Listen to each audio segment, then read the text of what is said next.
a gente vai falar sobre qual capítulo? Romanos 6. Romanos 6. Nós estamos numa série de Romanos. Quem está gostando da série? Quem está aprendendo? Muito bom, né? Vamos recapitular um pouquinho antes de entrar no 6? Então, no capítulo 5, nós falamos um pouco da justificação, né? Terça-feira passada, falamos a justificação pela fé e paz, traz paz com Deus, certo? Que nós devemos nos gloriar nos momentos das tribulações, porque a tribulação produz perseverança, a perseverança produz, e a experiência? Isso aí, esperança. Cristo morreu por nós quando nós éramos perfeitos? Não, nós aprendemos que Cristo morreu por nós, sendo nós ainda pecadores, na condição original. E por causa disso, nós tivemos uma reconciliação com Deus, e hoje nós somos chamados amigos de Deus. E por um homem entrou o pecado. Que homem foi esse? Adão. Por um homem entrou o pecado no mundo, mas por um outro homem entrou a salvação, e esse homem foi Jesus. Nós aprendemos também que onde aumentou o pecado, aumentou muito mais a graça. Então, paramos aí. Deu para recapitular, lembrar, refrescar? Partindo desse versículo aí, que é o versículo do capítulo 5, que ele fala assim: que aonde abundou o pecado, superabundou a graça. Aonde aumentou o pecado, aumentou mais a graça. Isso foi um problema para Paulo, porque as pessoas entendem errado. Entendem hoje, entenderam no passado e entenderão errado. E nós vamos saber por quê, tá bom? Então vamos continuar. Romanos 6. Romanos 6. Já começa com uma pergunta. Vamos lá.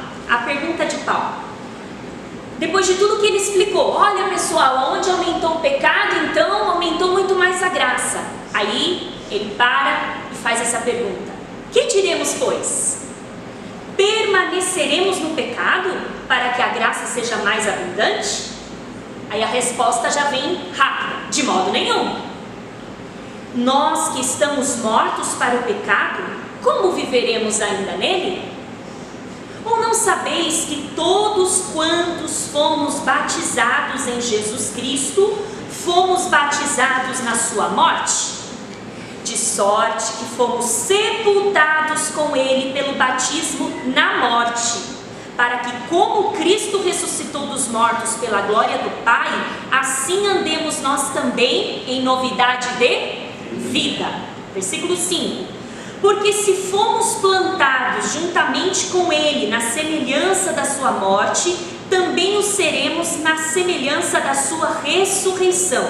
Sabendo isto, que o nosso velho homem foi com ele crucificado, para que o corpo do pecado seja desfeito, a fim de que não sirvamos mais ao pecado, porque aquele que está morto está justificado do pecado. Versículo 8. Ora, se já morremos com Cristo, cremos que também com ele viveremos. Sabemos que, havendo Cristo ressuscitado dos mortos, já não morre.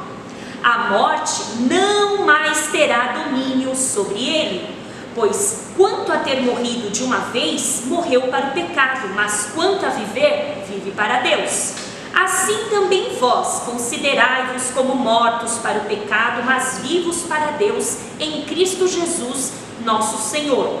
Não reine, portanto, o pecado em vosso corpo mortal, para lhe obedecerdes em suas concupiscências. Nem tampouco apresenteis os vossos membros ao pecado por instrumentos de iniquidade, mas apresentai-vos a Deus como vivos dentre mortos, e os vossos membros a Deus como instrumentos de justiça.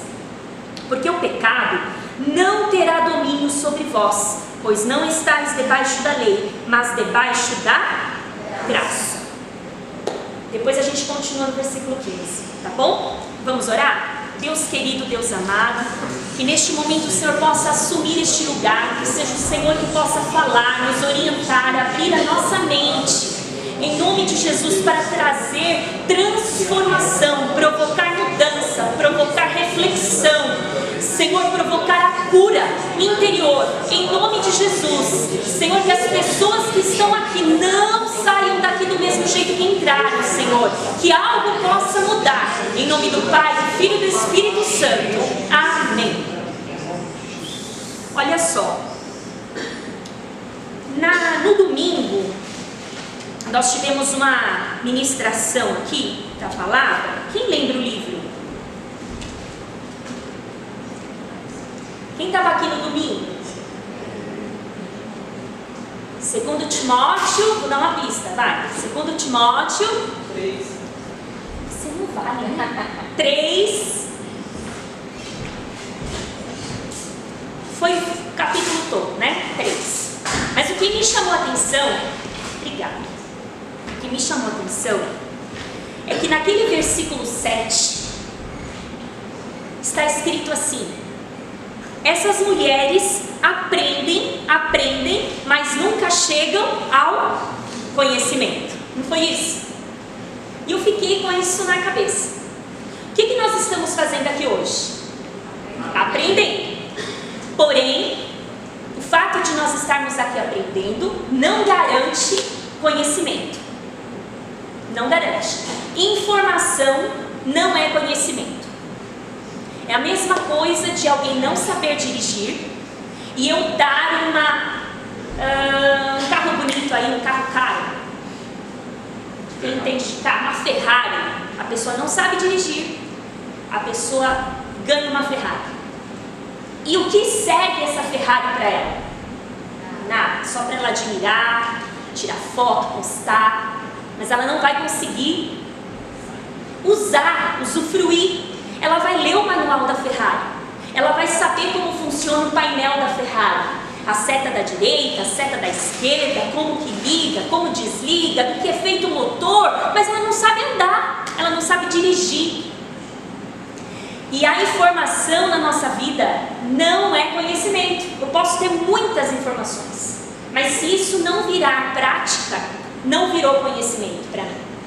Então, essas mulheres que foram citadas aqui no domingo, às vezes nós somos um pouco como elas. Nós queremos adquirir conhecimento, aprender.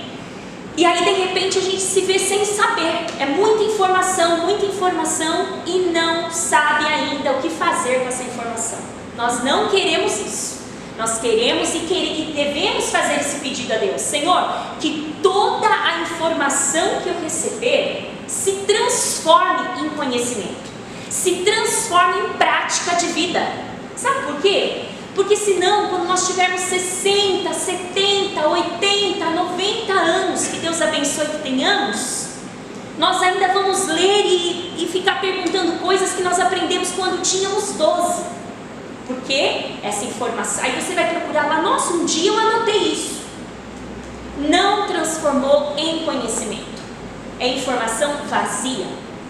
A gente quer isso? Não.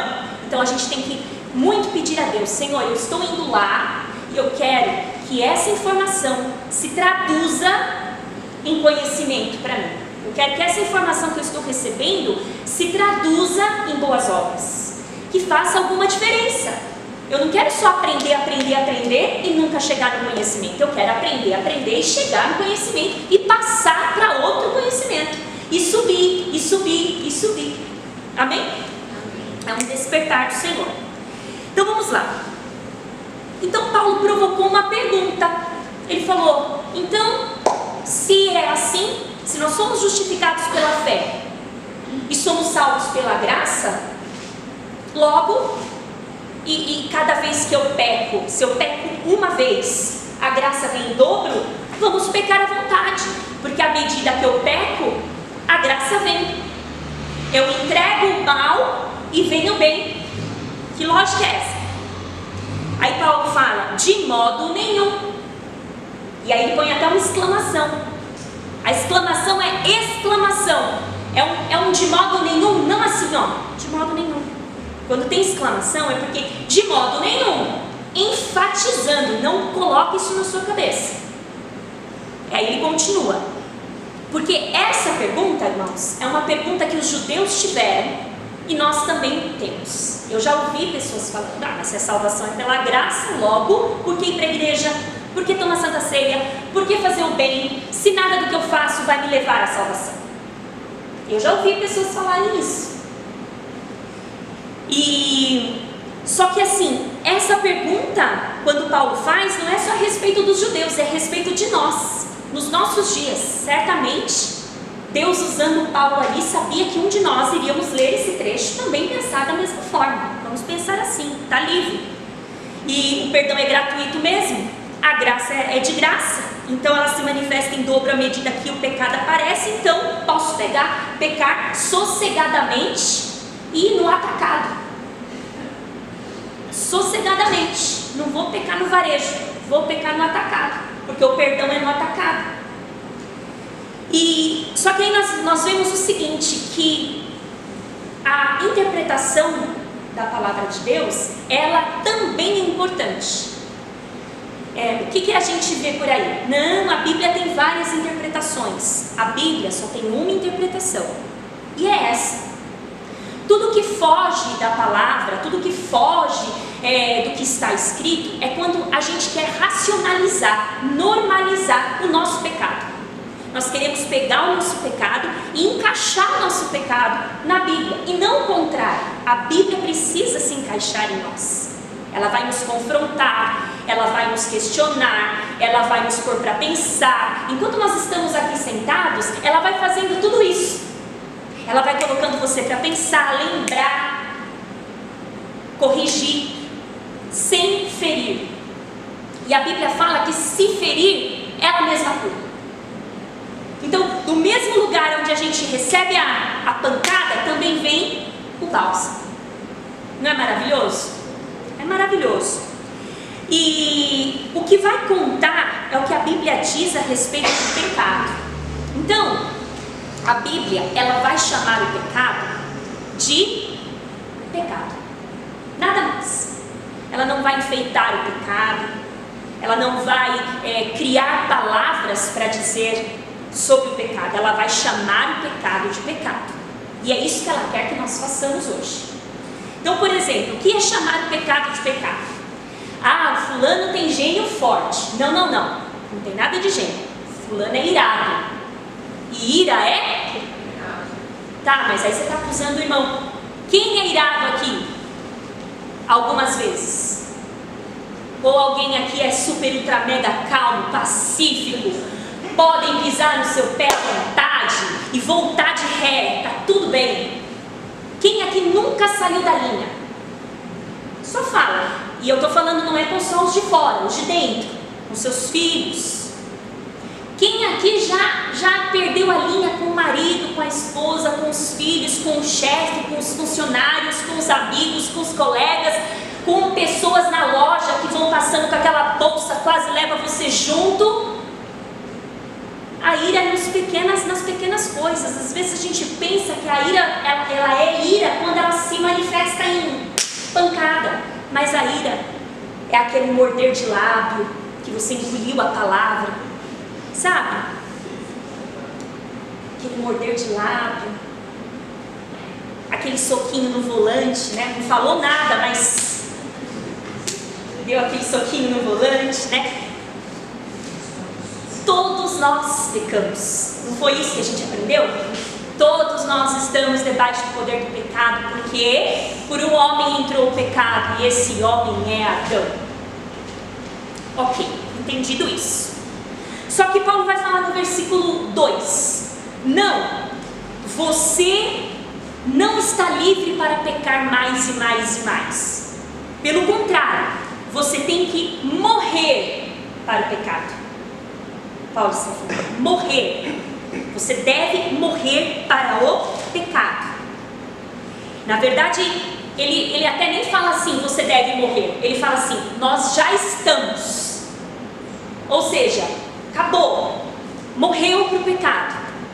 Não tem mais nada que o pecado opere em você. Aí ele faz uma pergunta: se você e eu já morremos no pecado, como é possível vivermos ainda no pecado? É uma pergunta que ele está fazendo.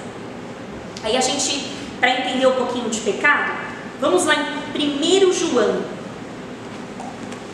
capítulo 3. 1 João, epístola lá no fim, perto de Apocalipse, capítulo 3.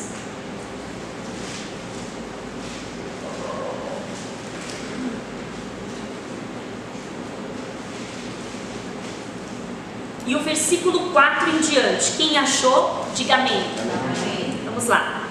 Qualquer que pratica o pecado, também pratica a iniquidade, porque o pecado é iniquidade. E bem sabeis que ele se manifestou. Ele quem?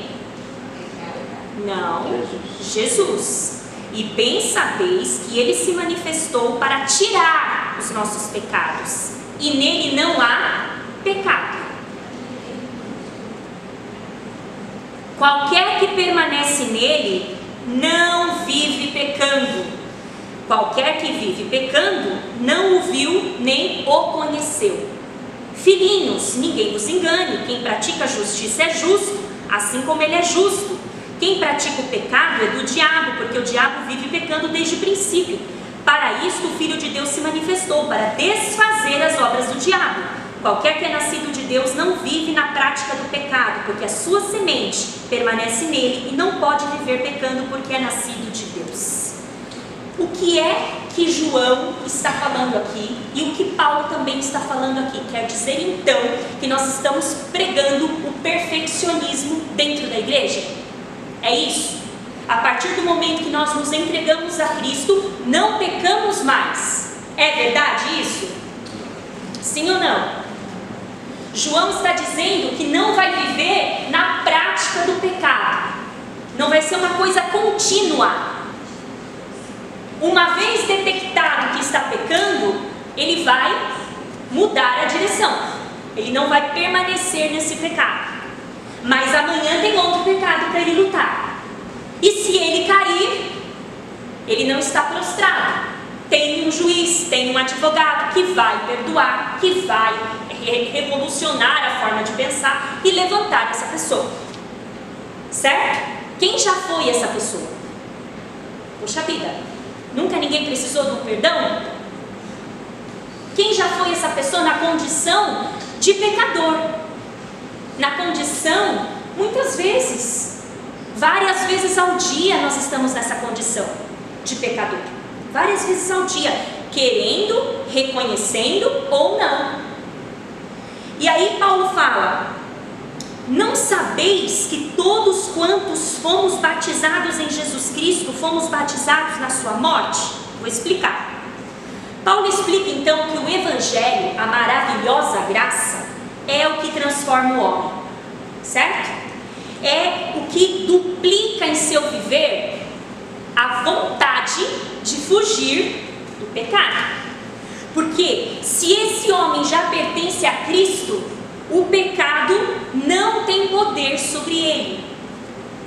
Ele está morto para o pecado. Aí ele fala, não, em algumas passagens, em algumas traduções, ele fala assim: não ignoreis o batismo, o que representa o batismo. Então nós vamos falar sobre o que representa o batismo. Ele pergunta: ou será que vocês ignoram que todos nós que fomos batizados em Cristo, fomos batizados na sua morte? Fomos sepultados com ele na morte, para ser unido com ele em fé. Vou explicar o versículo 3, 4 e 5. Vamos lá. Cristo, ele nos representou aqui na terra, certo? Ele nos representou. Ele veio, morreu, foi sepultado e foi ressuscitado. Sim? O que aconteceu conosco quando nós encontramos Jesus? Aconteceu a mesma coisa, ou é para acontecer ainda. Nós fomos mortos, sepultados e ressuscitados. Vou explicar. O batismo, ele tem poder mágico? Não. A água tem poder mágico? Não. É um símbolo de união, de aliança com Jesus.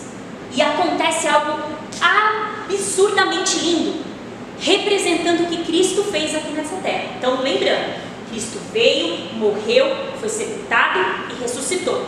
Quando a gente encontra Cristo, a gente recebe Cristo, desce as águas, morre, sepulta. Quando esse movimento de subir é o movimento de uma nova criatura. Ah, mas Jesus é uma nova criatura? Ele ficou aqui nessa terra? Não, ele foi para um reino celestial, uma nova vida para ele lá, certo? Ele se despiu do homem e se tornou o Cristo ali no céu. É a mesma coisa que acontece conosco quando nós levantamos das águas batismais. Nós levantamos uma nova criatura. O que quer dizer uma nova criatura? Não quer dizer que o pecado ele foi apagado, tirado de nós. Essa luta constante vai acontecer.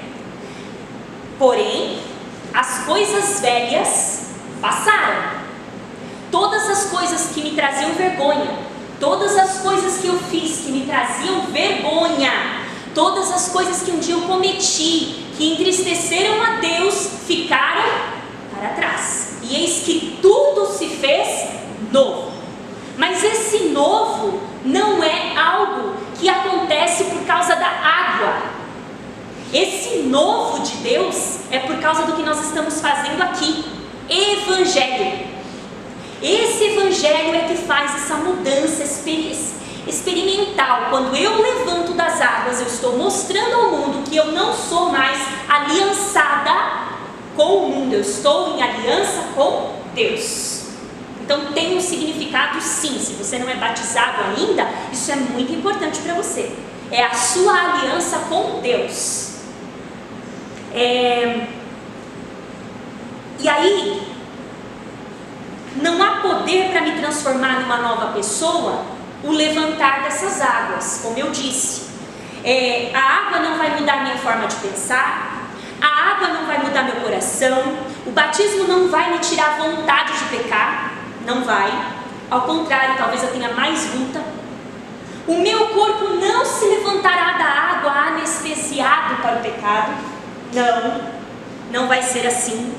Mas o batismo ele vai dizer assim: estou convertido, estou mudando a minha direção. Eu estava indo num caminho, recebi o evangelho, fui morto, fui sepultado, ressurgi e mudei de direção. Eu me converti, certo? Por isso que às vezes as pessoas falam: olha, fulano se converteu. A conversão é essa. Se não aconteceu isso, não é conversão. Não é conversão. Quando nós descemos as águas, simbolizando o sepultamento, nós estamos morrendo então para o pecado. E é somente através da ajuda do Espírito Santo e com Jesus Cristo que eu levanto dessas águas, disposta a ter então uma novidade de vida. É como se eu dissesse assim: vou me despir, vou tirar, vou jogar fora essa roupa e vou colocar roupas novas que vem do Senhor. E o que é novidade de vida? O que significa novidade de vida? Eu estava num reino e aí fui para o outro. O que significa novidade de vida? Se é novidade, tem que ser novo. Se é novo, é porque tudo que é velho foi desfeito. Se foi desfeito, é porque nunca foi feito ainda. O modo novo de viver. Foi desfeito as velhas obras, o velho caráter, a velha pessoa, e agora tudo vai se fazer novo. Novidade de vida é não andar mais debaixo do pecado. O que é não andar mais debaixo do pecado? É viver uma vida diferente da qual você vivia. É viver uma vida diferente não só na sua fala, mas também no seu vestir, também no seu agir. Como que você conduz as suas próprias vontades? Antes, você mandava no seu nariz, pensava assim, mas agora, debaixo do poder de Deus, Ele te conduz. E não existe coisa melhor. Ah, mas aí eu vou ser muito preso. Nós vamos entender o que quer ser preso, o que quer dizer preso. Você vai sair daqui muito grato porque você é livre em Jesus. E A mudança é radical, ela é diária, ela não é de uma vez, tá? Desde atitudes, decisões, comportamentos, até no modo de andar, até no modo de vestir. Quando a gente vai lá em Colossenses, vamos abrir lá, Colossenses 1. Colossenses 1 e o versículo 13. Colossenses 1, versículo 13.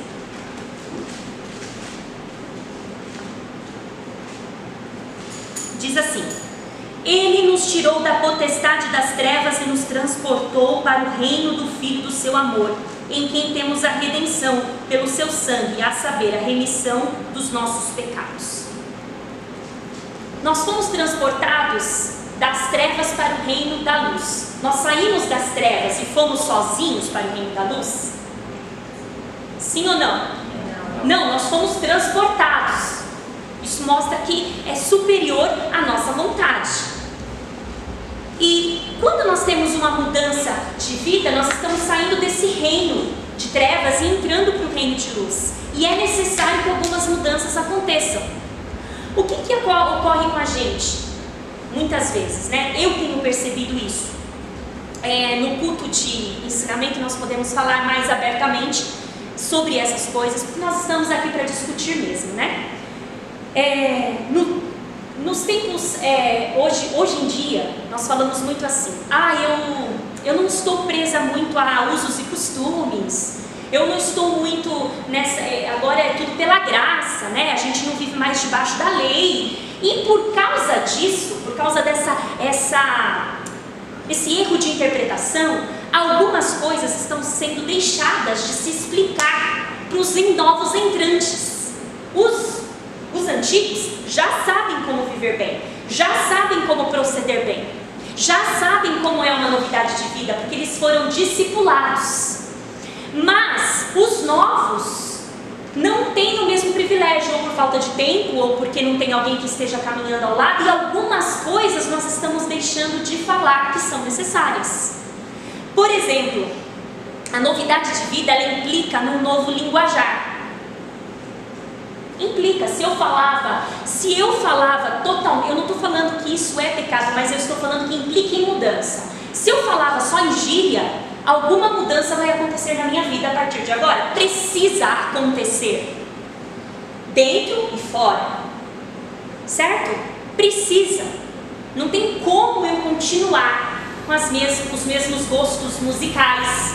Não tem como eu continuar com as mesmas conversas. Não tem como eu continuar com as mesmas opções de filmes. Não tem como eu continuar com as mesmas opções de roupas. O Senhor, Ele nos disse, Ele não nos impôs, Ele não, como muita gente diz aí fora, é pecado usar determinado tipo de roupa, é pecado a mulher usar calça. Veja, o pecado não está... Precisa ser dito isso, o pecado não está na calça nem no seu vestido. O pecado está em como é essa calça, em como é esse vestido, em como é essa cor de esmalte, por que esse tamanho de brinco, qual é o seu objetivo, qual é a sua motivação. É isso que Cristo quer falar. Precisa mudar. Às vezes nós queremos ter o mesmo aspecto de antes. Alguém precisa olhar e falar o antes e o depois. Precisa. Eu não estou pregando aqui externo, porque todo mundo sabe que o caráter, se não for transformado, pode usar a roupa que for. Mas de tanto nós falarmos que o interno precisa ser transformado, nós estamos deixando de falar um pouco sobre coisas que até as empresas falam. Decência. É legal para ir para o culto? Essa calça, eu como homem, é legal eu colocar essa calça? Esse corte de cabelo está certo, está bom? Esse tamanho de barba ou esse recorte na minha barba está chamando muita atenção? Eu quero a atenção para mim ou a atenção é para Deus? Isso não é usos e costumes. Não é. Sinto lhe dizer, não é. Usos e costumes é quando a gente gente fala assim, olha, os irmãos sentam para cá, as irmãs para lá, o brinco vai ter 3 milímetros, a calça, o salto tem que ter 8 centímetros, senão não entra. Não é isso que nós estamos falando, nós estamos falando de modéstia. A Bíblia fala, as mulheres sejam modestas, sóbrias, decentes, tudo que chama atenção para você. Cor de cabelo, brinco, saia, calça, os irmãos a mesma coisa, tudo que chama atenção para você e não para Deus, sinto lhe dizer, não está certo. Mudança radical.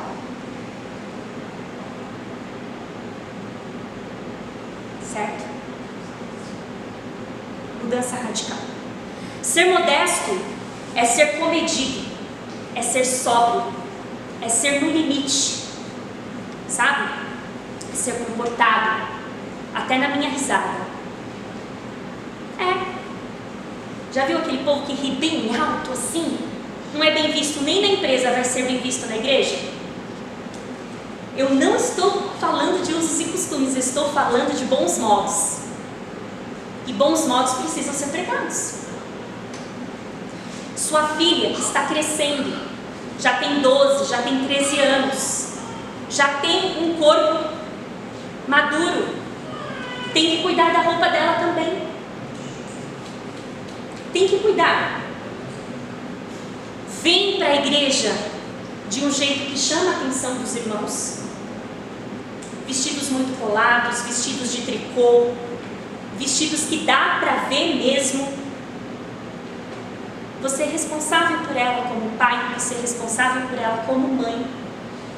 E se ela achar que isso é normal, e está tudo bem, que a graça nos salva, que a graça pode tudo, você está ensinando errado. Mostra esse vídeo a ela. Como? Mostra esse vídeo a ela. Mostra esse vídeo a ela. E ser crente então não é chato. Porque se você parar para pensar, vamos falar de empresa, tá? Nós vamos marcar uma reunião. Nós vamos marcar uma reunião na empresa e aí vem um fornecedor de bermuda. Vem um fornecedor de bermuda ali conversar comigo. Veja, é o lugar certo para usar bermuda? Ele está errado de usar bermuda? Está calor. Não, ele pode usar, mas não naquele lugar. Certo? Vem uma fornecedora, nem pode entrar, sabia? Um decote absurdo, um umbigo, né? Cheia de piercing, cheia de tatuagem, perde a credibilidade.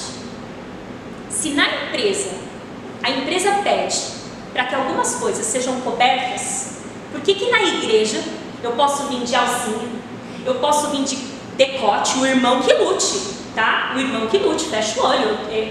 Como é que é aquela frase dos feministas? Meu corpo, minhas regras. Entendeu? Eu tenho o pastor que ensina os irmãos ali a não olhar. Só que a Bíblia nos fala que nós não devemos escandalizar o nosso irmão, nós não devemos tornar a caminhada difícil para o nosso irmão. E se até uma mulher na verdade olha para você, o que dirá um homem, né? Então essas coisas compõem sim a novidade de vida. Eu sinto dizer, não é só o interior, a gente precisa também. Sabe aquele povo que você fala assim, eu não sei agora quem é crente e quem não é? Meu Deus do céu, e agora? Não sei. Tem que ter uma diferença. Tem que ter uma diferença. Ah, mas a diferença está no nosso brilho, Deus só quer o nosso coração. Veja, eu não estou pregando roupa aqui, não estou pregando que tem que usar isso, tem que usar aquilo. Eu estou pregando que a Bíblia está pregando, que é a modéstia. Tanto é que se você usar um vestido até o pé e ele estiver marcando o seu corpo, suas curvas, é melhor que você venha de calça. Entende? Que não é a peça em si, é o tamanho. Amém, igreja? Amém. Quem vai falar isso em casa? É o tamanho. Então preste atenção. Preste atenção. Não é só, a Bíblia não pega só no pé do homem, da mulher. A Bíblia também pega no pé dos homens. A Bíblia também pega no pé dos homens. Porque tudo está na motivação do meu coração. O modesto também é nos meus bens, né? Por exemplo, é pecado eu ter um carro novo? Não, mas qual é a motivação para eu ter um carro novo? É para eu dar um conforto para minha família ou é para eu me aparecer diante dos meus irmãos? Está vendo que a motivação é o X da questão? Qual é a motivação de eu pedir alguns dias de férias para a igreja? É para mostrar para a igreja o quão ela é dependente de mim? Deixar o pastor em uma situação complicada? Ou porque realmente eu preciso descansar? Qual é a motivação?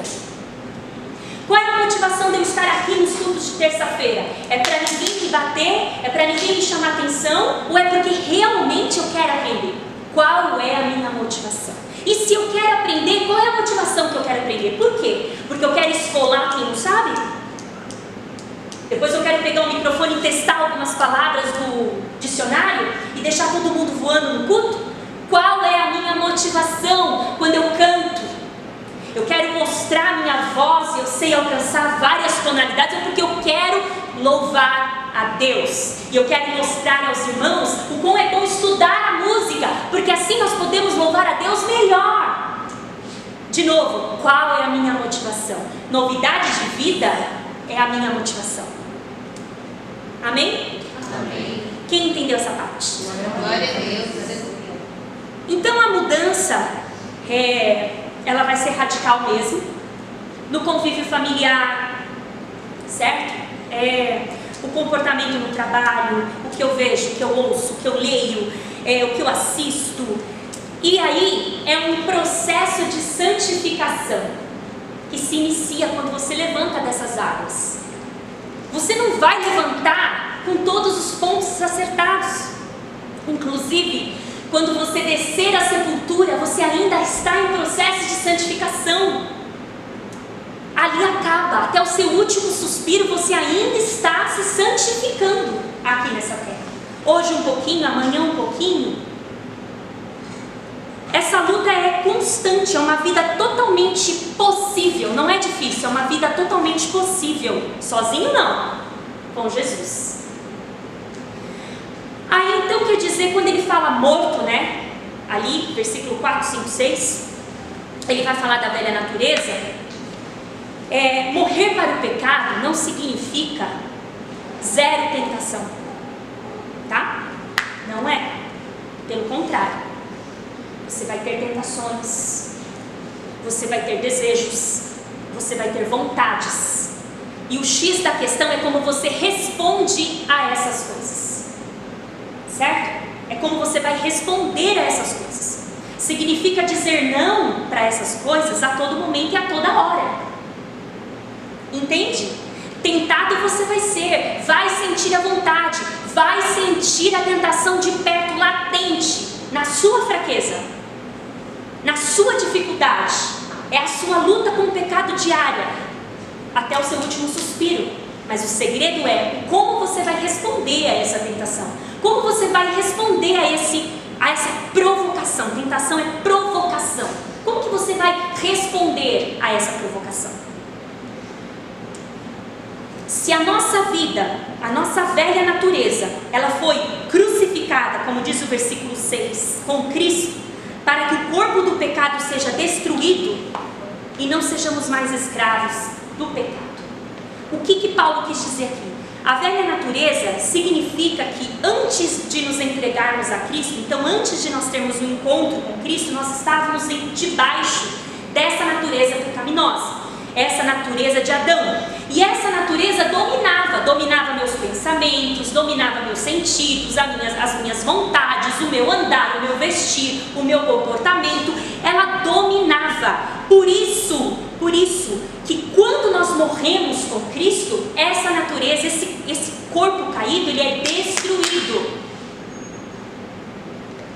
Isso não quer dizer que o crente não vai pecar mais, mas quer dizer que o crente não será mais escravo do pecado. Ele vai ter a escolha de dizer não. Antes ele não tinha. O pecado mandava, ele ia. O pecado gritava, ele fazia. Agora não. Como ele teve um encontro com Cristo, ele tem a opção de dizer não. Não quero, não posso. Significa que ele tem um dono Ele tem um dono, ele pertence a alguém com quem ele caminha dia a dia.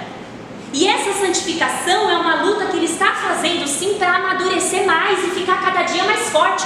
Quanto mais tentações, mais forte. Quanto mais resistência, mais forte.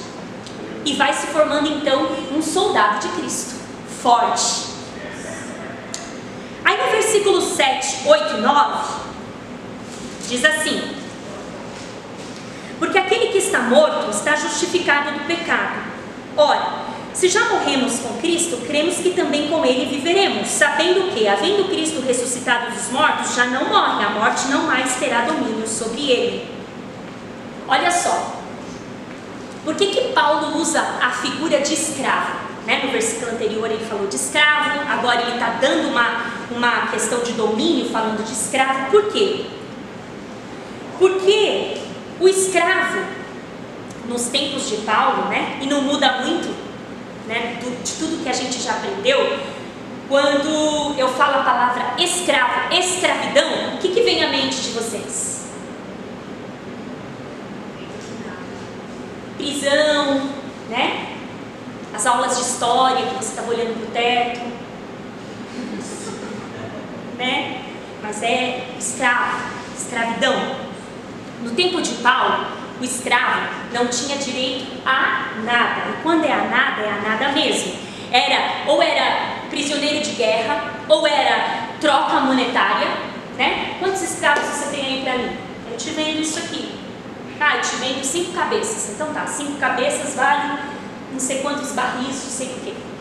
As pessoas eram dinheiro, mercadoria, Então os escravos eram assim. Ele não tinha gosto, não tinha direito de nada. E não recebia pagamento. Aliás, ele era o pagamento. Se ele devesse, ele mesmo falava: eu não tenho como te pagar, então eu me vendo para pagar a dívida. Te sirvo até o fim da minha vida. E ele era um escravo. Isso significa muitas vezes não ter o que comer, não ter direito de ir ou vir, não tinha horário para começar e nem parar de trabalhar, não escolhia tarefa, o seu senhor é quem decidia se ele vivia ou se ele morria. Isso é a figura de um escravo. E antes de Cristo, quem nós éramos? Escravos. Nós éramos escravos. O pecado, ele sempre assumia o controle. E depois que nós encontramos Jesus, o que o pecado quer fazer? Reassumir o controle. Todo dia, toda hora. Quer pegar o controle da sua vida de novo e fazer toda aquela bagunça que um dia foi feita. Mas nós fomos justificados, o versículo 7 diz. E assim como Cristo morreu uma vez e não morre mais, por que não morre mais? Porque ele venceu a morte. Só existia uma forma de um escravo ser livre. Como era? Ser livre, não trocado de senhor por senhor. Qual era a única saída para um escravo ser livre? A morte. Morreu, está livre. Certo? O que Cristo fez então?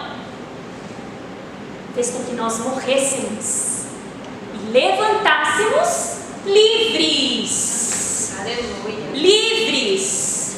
Nós éramos escravos, precisávamos morrer, morremos e agora somos livres. Glória a Deus. Isso não é lindo? Glória a Deus. Isso é maravilhoso e é isso que Paulo está falando aqui. Entende o significado de escravo agora?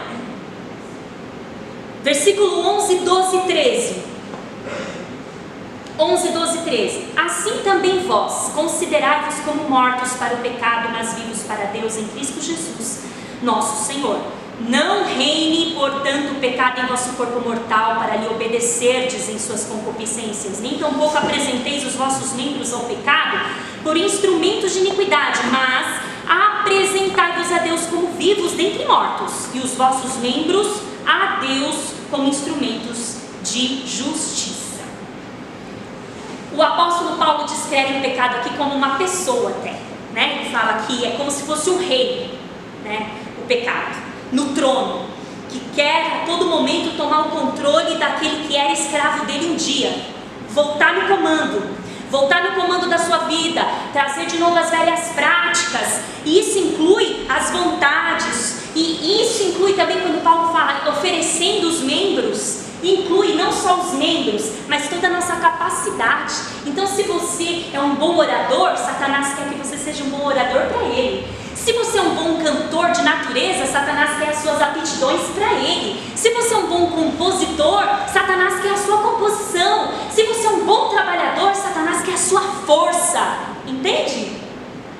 Mas Deus te comprou, te tirou dessa condição de escravidão. E aí ele fala: não reine mais o pecado na nossa vida. Não coloque mais o pecado no trono. Não deixa mais ele gritar. Não deixa mais ele mandar em você. Ele vai gritar, mas você não vai ouvir. Por quê? Porque você é morto para o pecado. E o que o morto faz quando ele é cutucado? Nada.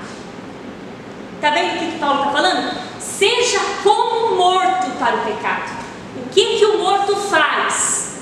Nada. O morto não sente cheiro.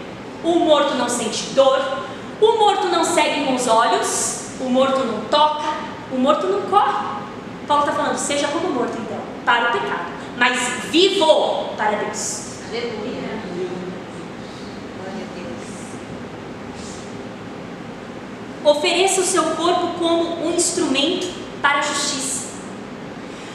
Quando nós estamos deixando o pecado reinar, nós somos como uma marionete nas mãos de Satanás. Quem já viu alguém fazendo uma apresentação com a marionete? Vai para a direita, vai para a esquerda, não tem vontade própria. Quem conduz é o seu Senhor. E quando nós estamos debaixo do pecado, é assim que funciona, mesmo sem você querer, mesmo sem você achar legal. Lá está você de novo. Até porque os bons hábitos, a nova vida, ela é construída com o tempo. Sim ou não? Quem aqui decide: não vou comer mais açúcar, e amanhã consegue? Se é um hábito, você vai ter que construir esse hábito. Vai diminuindo amanhã, depois de amanhã, depois de amanhã, até chegar a zero. É assim que funciona um hábito. Dizem que um hábito se concretiza após 21 dias de perseverança. Então, se você, eu quero aprender a orar de madrugada, 21 dias construindo esse hábito, depois do 21º dia, o seu corpo se acostuma e ele vai começar a acordar no horário, vai começar. Jejum, a mesma coisa. Não consigo jejuar. Começa, só começa. 10 minutinhos. Deus não cobra quantidade, Deus cobra qualidade. Então, 10 minutinhos hoje. Não, eu preciso criar essa rotina. Não consegui 10 minutinhos, 5 minutinhos. E aí seu corpo vai entendendo, tudo é hábito. No 21º dia você nem vai sentir fome mais, vai esquecer. Assim é um hábito. Só que hábito sozinho, sem o Espírito Santo, não passa de hábito. É o jejum intermitente aí que todo mundo faz. Mas o hábito com Jesus te traz novidade de vida, te traz virtude, te traz caráter, te traz uma personalidade modificada, te torna uma pessoa melhor. No seu meio de trabalho, na sua família, em todo lugar que você fizer a planta do pé. E o pecado continuará lutando com você, ele vai gritar palavras de ordem: volte a fazer isso, ou lembra como você era mais feliz? Você era mais feliz, lembra? Você não tinha essas tribulações, essas depressões de vez em quando. Você não tinha que ficar lidando com convívio de irmãos. Lembra que você era mais feliz? Mentira! O povo do Egito chegou a falar para Moisés assim: no Egito nós comíamos carne. Quando? Eles eram escravos. Quando nós somos ingratos, nós tendemos a lembrar de coisas que nem existiram. Nossa, aquele tempo era bom. Que bom, você está lembrando do que você quer. Você está lembrando só da parte que você quer. Deus fala para você lembrar de tudo e perguntar: era bom? Era bom? Não! Ah, mas ser crente é ser preso. Hoje, se você quiser pegar a sua mala, ir embora e não voltar mais, você é livre para isso. Mas hoje, se você quiser deixar Satanás, deixar a bebida e falar: agora mesmo eu paro de beber, você consegue? Você é livre. Você está falando que você é livre. Estar sob o domínio de Satanás é mais fácil. Então, seja livre, pare de beber. Quem é escravo aqui? Faça essa pergunta: quem é escravo aqui? Eu posso a qualquer momento mudar de vida? Então, posso parar de sofrer a qualquer momento? Posso parar com a prostituição a qualquer momento? Só não paro porque não quero? É isso que a gente escuta aí fora? Quem é o escravo da história? Só para pensar. Versículo 14. Porque o pecado não terá domínio sobre vós, pois não estáis debaixo da lei, mas debaixo da graça. Aqui a gente para um pouquinho, sabe por quê? Esse versículo aqui peço até para você grifar. Está escrito assim, ó: porque o pecado não terá domínio sobre vós, pois não estáis debaixo da lei, mas debaixo da graça. Isso não é um mandamento, não é uma ordem, isso é uma promessa. Você não está debaixo do pecado, você está debaixo da graça. Ele não tem domínio sobre você, ele vai te buscar, mas você tem aí a força do Espírito Santo para negar, para correr, para fugir. Versículo 15, pergunta: pois que, pecaremos porque não estamos debaixo da lei, mas debaixo da graça? De modo nenhum. Não sabeis vós que a quem vos apresentardes por servos para lhe obedecer, sois servos daquele a quem obedeceis, ou do pecado para a morte, ou da obediência para a justiça? Mas graças a Deus, que tendo sido servos do pecado, obedecestes de coração a forma de doutrina a que fostes entregues, e libertados do pecado fostes servos da justiça. Paulo está falando assim, resumidamente: olha, judeus, tudo o que toma um lugar na sua vida, você se torna servo. Então, se você não quer ser escravo da injustiça, logo você vai ser escravo de Deus, servo de Deus. Não tem como a sua vida não ter um dono. Entende isso? A sua vida tem um dono. Se não é de Deus, sinto lhe dizer, ela tem um dono, ela tem alguém no volante dela. Nunca, não está sozinha. Só que se não é Jesus, é o outro. Entende? Ela não vai ficar vazia. E aí Paulo está falando, então, é melhor obedecer à justiça, ser servo da justiça, entregar o seu corpo para a justiça, porque daí os frutos virão. Servir a Deus é bem melhor. Aí no versículo 19 ele fala: falo como homem, pela fraqueza da vossa carne, pois que assim como apresentastes os vossos membros para servirem à imundícia e à maldade para a maldade, assim apresentai agora os vossos membros para servirem à justiça, para a santificação. Porque quando erais servos do pecado, estáveis livres da justiça. Olha só, Paulo está falando assim: graças a Deus, judeus, que vocês agora, vocês não são mais servos do pecado, mas vocês são servos da justiça, servos de Deus. Os vossos membros que antes serviam o mundo, que antes serviam a concupiscência, a mentira, a fofoca, a idolatria, que mais? Tudo quanto é inveja, ciúmes, os vossos membros agora servem a Deus, Paulo está falando. E isso para a sua justiça e santificação.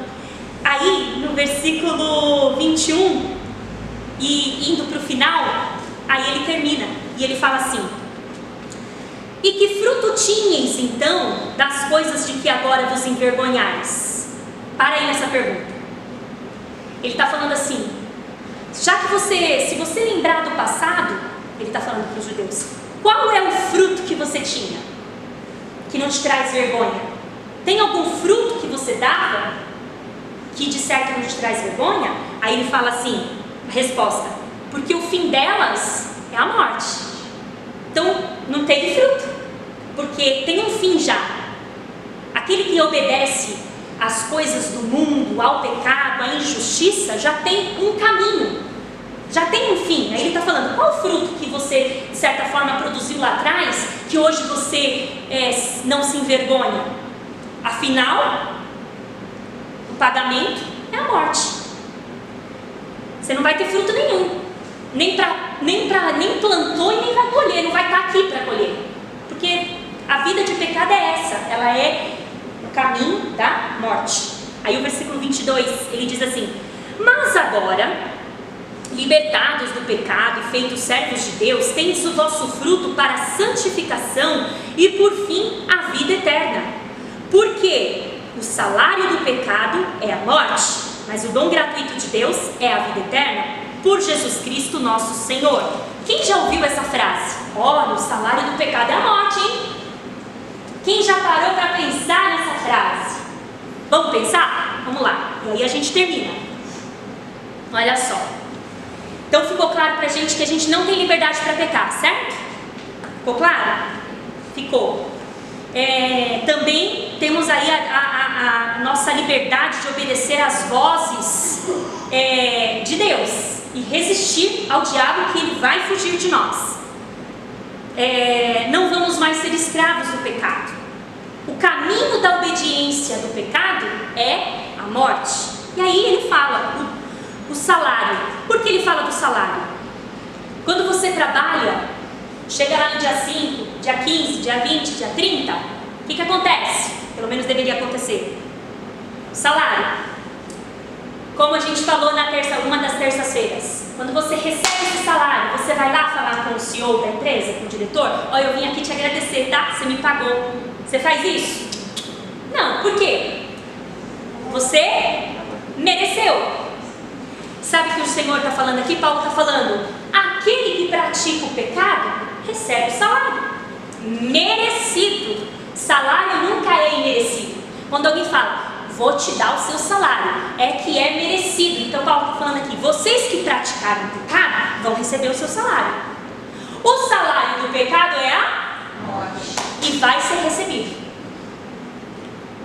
Não vai ser com atraso. E é à vista. Aí ele fala: mas o dom gratuito de Deus, tudo que é dom e tudo que é gratuito é de graça. É merecido ou não merecido, mas está sendo recebido. O dom gratuito de Deus, sem pagar nada, é a vida eterna. E aí? Qual que é a conclusão que a gente chega? Vale a pena ser escravo do pecado? Ou vale a pena sermos mortos, sepultados e ressuscitados? Vale a pena, né? Existe um salário e existe um dom. O que a gente quer?